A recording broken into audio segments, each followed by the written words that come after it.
Summary. Chaos tells us that events unfold with sensitive dependence on initial conditions. We may not know what the initial conditions were, and we may therefore attribute important results to luck. But there is a pattern in how events unfold. For executives, the two most important corollaries of chaos are: 1. In an embryonic market that has the potential to become large, grab the first mover advantage. And 2. Business is fractal. Each type of business has its own patterns, endlessly varied, endlessly similar, never precisely repeated. Success comes from recognizing the patterns. This requires specialization, experience, and an instinct for the patterns themselves. Complexity tells us that small changes can completely reconfigure large and complex systems. Big changes can have small causes. Structure is not planned, it emerges on its own. Given half a chance, complex systems organize themselves. In the case of organizations, this will lead to unexpected consequences, which may not always be welcome to owners and leaders. Action implications. 1. Exploit the fractal nature of business. Gain experience and skill in spotting the recurrent patterns that are peculiar to your own business space. Remember that it is experience at pattern spotting, not the time that you spend in a market, that is valuable. Don't expect the patterns to be the same as in other markets, even if they are very adjacent and appear very similar. 2. Grab the first mover advantage. 3. Be flexible and have strategies, not just one strategy. Realize the role of chance and apparently trivial events. Build flexibility into your plans and actions. Be willing and able to tack halfway. Allocate some of your resources to long odds bets, experiments that will probably come to nothing, but that could contain the seeds of major success if market conditions change radically. 4. However unfavorable the circumstances, look for the things that you can control. When things go wrong, don't invent the excuse of a large and uncontrollable market change. Look for all the small things that could have gone wrong and that you could influence. 5. Practice emergence. Identify emergent trends and unexpected successes, and go with their flow. 6. Don't over-organize, but don't let self-organization undermine your plans. Be vigilant for evidence of corporate self-indulgence. 7. Expect non-linearity. Don't expect simple cause and effect relationships to predominate. Find hidden, recurrent patterns within apparently senseless data. Immerse yourself in the data and the action, and leave your brain to sort out useful patterns. And finally, 8. Use landscape metaphors to describe your industry and to visualize alternative futures. Chapter 10. On the 80-20 Principle.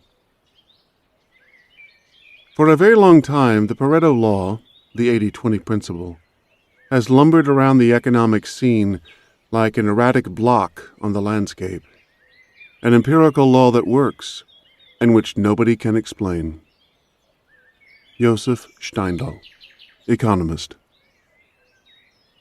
A microchip's physical content isn't very valuable. Silica is the cheapest and most abundant raw material on the planet, sand. But a microchip, its shape, its design, its unseen artistry, is extremely valuable. Yet it comes from a source that seems almost unlimited, the knowledge and inspiration that we draw from the human mind and spirit. This is the most valuable resource, and the most abundant. Tachi Kiyoguchi, Chairman, Mitsubishi Electric America. More with less. The history of civilization is the history of achieving more with less.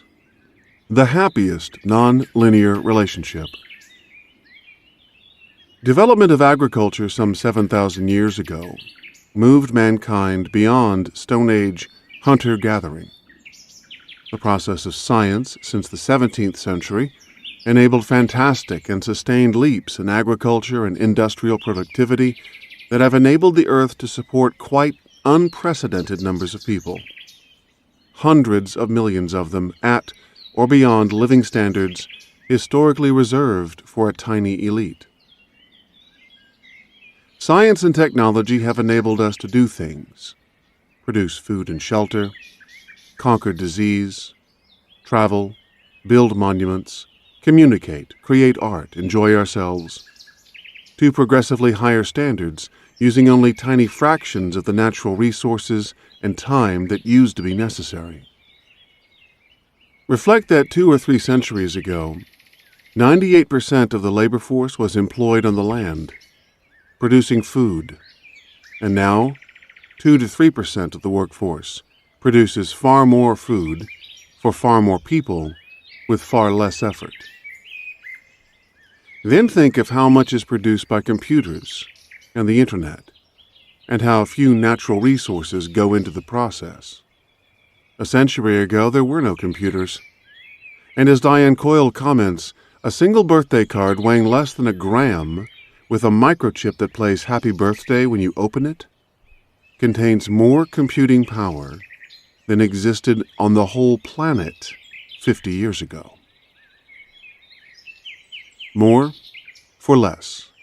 The hallmark of progress and wealth creation throughout the ages. More for less is always possible. It's also happily quite inevitable. Sooner or later, in anything, we will get more for less.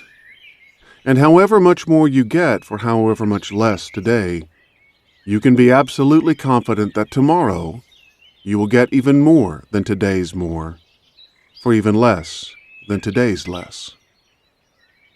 Furthermore, it is all down to science and technology, to intelligent use of knowledge.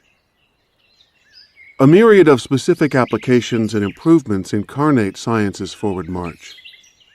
But it's also worth asking whether there are general laws that underpin the process, that can help us extract more from less in any application or task. It so happens that there are, and this chapter explores them. Language, the movies, and the World Wide Web. What do language, movies, and the World Wide Web all have in common? Many things, perhaps, but one key commonality is that they are all highly pronounced examples of an extremely useful power law, one that can always point the direction to achieving more with less. In 1999, 2 Xerox Corporation researchers found that a tiny portion of sites on the World Wide Web command most of the traffic. 119 sites, fewer than 0.1%, received 32% of all visits. The top site was Yahoo. The top 5% of sites in the sample, comprising about 6,000 sites, received 75% of visits. The same pattern of a few important winners and a mass of unimportant losers is evident in the movies. In 1997, 2 economists studied the revenues and lifespans of 300 movies released over an 18-month period. They found that 4 movies earned 80% of the box office, while the other 296 movies had to make do with a miserable share of the remaining 20%. In other words, 1.3% of the total number of movies accounted for 80% of the revenue.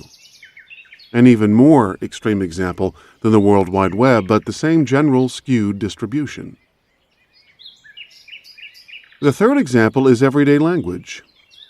Sir Isaac Pitman invented shorthand after finding that just 700 words made up a staggering 70% of conversation. Including derivatives of these words, Pitman found the proportion went up to 80%. The New Oxford Shorter English Dictionary lists more than 500,000 words.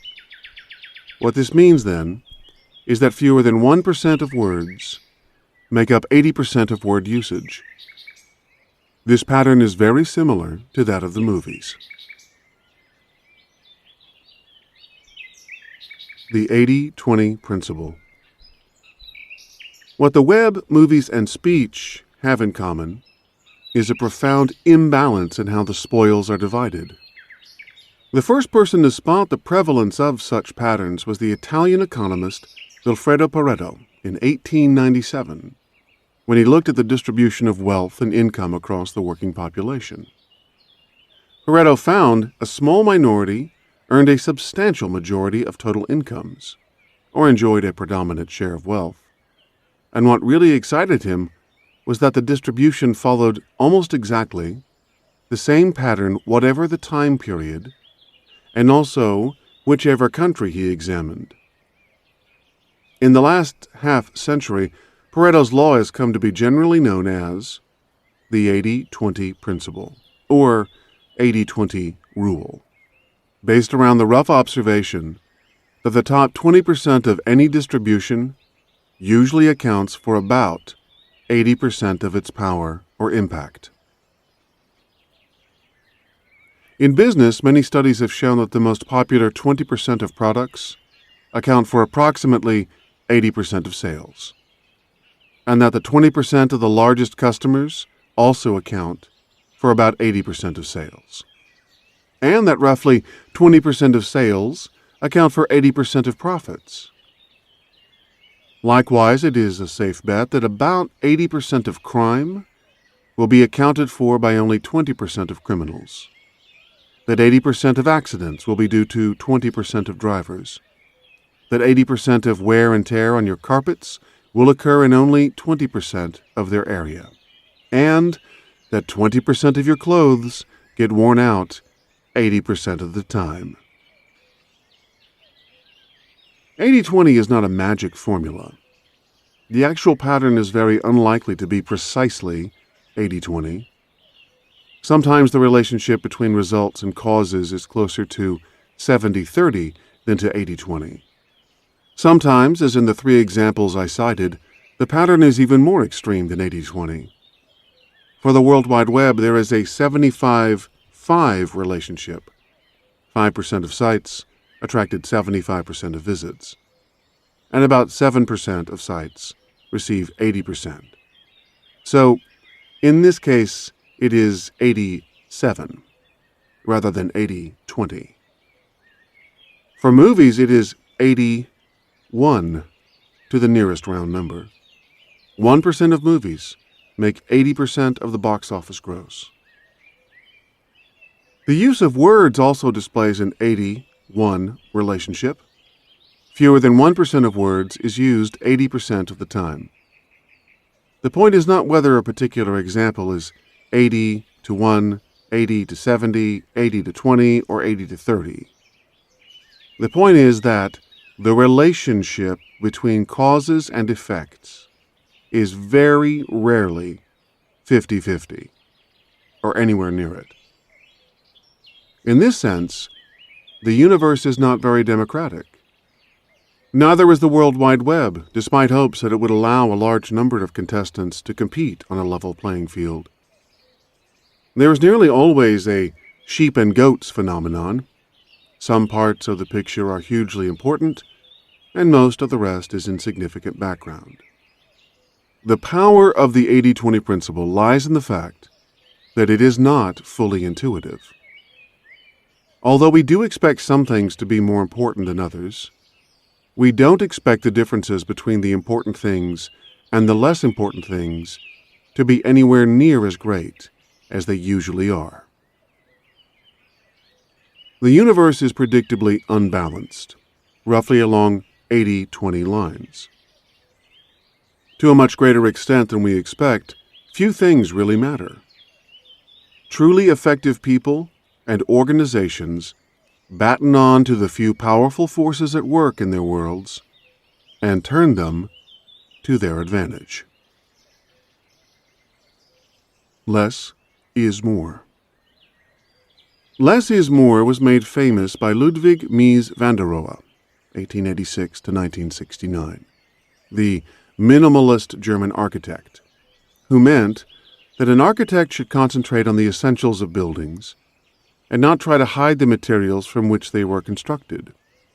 The phrase actually comes from Robert Browning's 1855 poem titled Andrea del Sarto. Less is more is a useful catchphrase because it reminds us that much of what we do actually has negative value. Many activities, customers, products, and suppliers actually subtract value, which helps to explain why their very positive counterparts produce such a high proportion of net value. So here's another even more useful motto for business people, courtesy of Bill Bain, founder of consultants Bain & Company. The best way to start making money is to stop losing money. The best way to become more effective is to stop your negative activities. I will elaborate on this theme under the heading Trichotomy Law at the end of this chapter. Zipf's Principle of Least Effort. In 1949, George Zipf laid out his Principle of Least Effort, which was actually a rediscovery and elaboration of Pareto's Law. Zipf's principle says that anything productive, people, goods, time, or skills, naturally tend to organize themselves so as to minimize work. This explains his finding that approximately 20 to 30% of any resource accounts for 70 to 80% of the activity related to that resource. Juran's Rule of the Vital Few. One of the great heroes of the last century, although with good reason more honored in Japan than in the United States, the land of his adoption, was Joseph Moses Juran. More than anyone else, Juran pioneered the quality revolution that made the second half of the 20th century a time of unprecedented and increasingly global advances in the quality of consumer products, from cars to computers.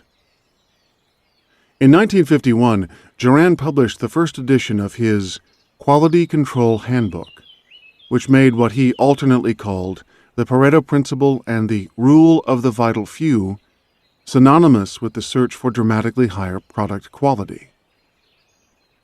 Juran said that the key quest was always to isolate the vital few causes of anything, in his case of poor quality, as opposed to the trivial many.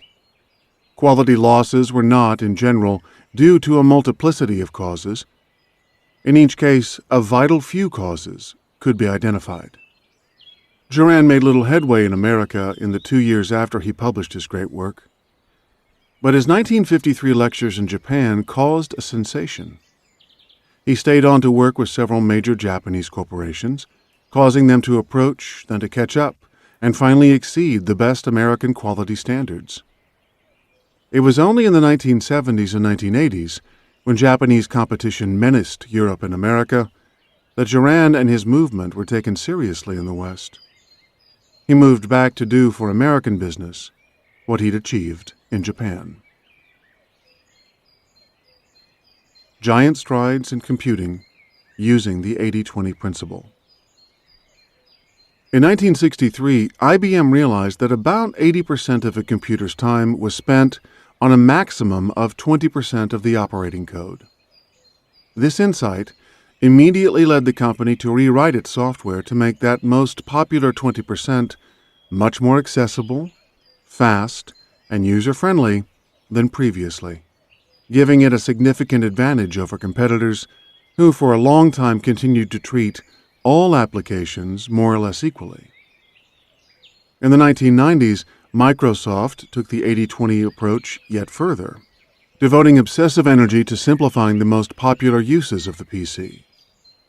Throughout the industry, most software writers and computing executives became aware, implicitly or explicitly, of the 80-20 principle. Is it a coincidence that, of all high-tech products, the PC is the easiest for technically challenged people like me to master? Winner take all Superstar Principle. One illustration of the 80-20 principle is in the massive and increasing gap between the returns of the top earners, whether these are Steven Spielberg, Bill Gates, Rupert Murdoch, Oprah Winfrey, Pete Sampras, Luciano Pavarotti, or the top trial lawyers, writers, and other professionals who are the stars of their own worlds, and those who are just below the top rank. The superstars take an amazing proportion of the total, and their popularity becomes self-reinforcing. Whenever markets operate freely, they tend to divide the world into a few very fortunate people, on the one hand, and everyone else on the other. During the 1980s, an astonishing 64% of the total increase in incomes in America went to the top 1%, a 64-to-1 principle. This can be neither healthy for society nor sustainable, but it does illustrate how free markets, and the universe generally, operate. I might as well say here that the 80-20 principle, like all power laws, may not be benign. It is simply a force to be reckoned with, which we must turn to our advantage wherever possible. The extent to which we use the 80-20 principle to increase our own effectiveness, by mimicking the way the universe works, may in fact determine the extent to which we are able not only to extend its benign natural effects, for example, in reaching higher and higher levels of productivity and wealth, but also to control and reverse its malign natural effects, which, when allowed to operate unchecked in society, will tend to undermine democracy. The ubiquity, universality, and usefulness of the 80-20 principle. Of all the power laws in this book, the 80-20 principle is one of the most universal. It seems to apply to almost anything. It is built into the fabric of the universe. In one important sense, it is how the universe works, and progress occurs.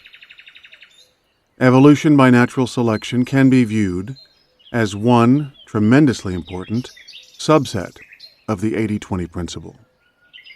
And if Pareto had written a century before Malthus rather than a century after, it may be that Charles Darwin would have had his insight into natural selection after reading the former rather than the latter.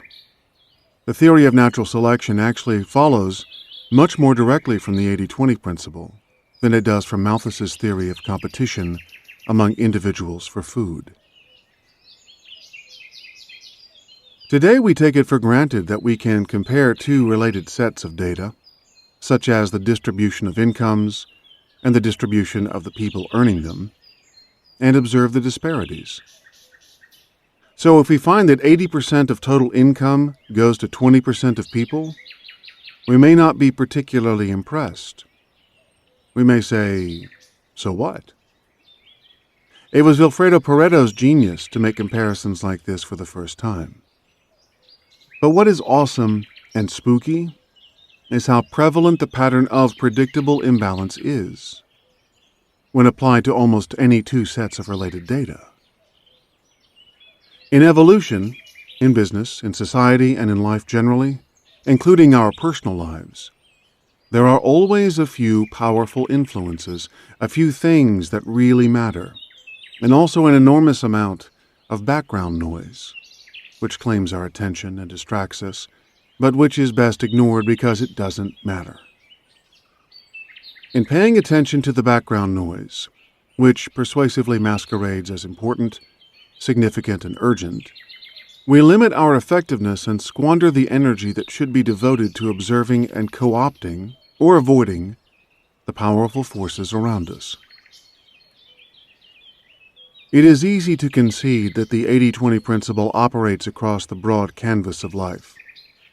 We can hardly deny it when we look in detail at the facts of any particular case. Yet nothing is more difficult, as I have found myself, than to keep remembering that, beneath the hurly-burly of ordinary life, when we are continually assaulted by demands on our attention and time, the 80-20 principle is still operating and requires a very selective response if we are to be effective. We may know that the 80-20 principle applies, and yet behave as though we didn't. Virtually all businesses do more than they should, own more than they should, acquire more than they should, and try to exert influence where it is fruitless. Nearly all executives try to manage more than they should, do too many things, and know too much about too much, and too little about the few things that will determine their success or failure. So do the great majority of managers in non-business organizations, and civil servants, and politicians. So do almost all of us in our private lives. We spend time, energy, and money on things that will only marginally affect our happiness and value to others. We fail to give due weight to the few people, events, and objectives that give our lives meaning.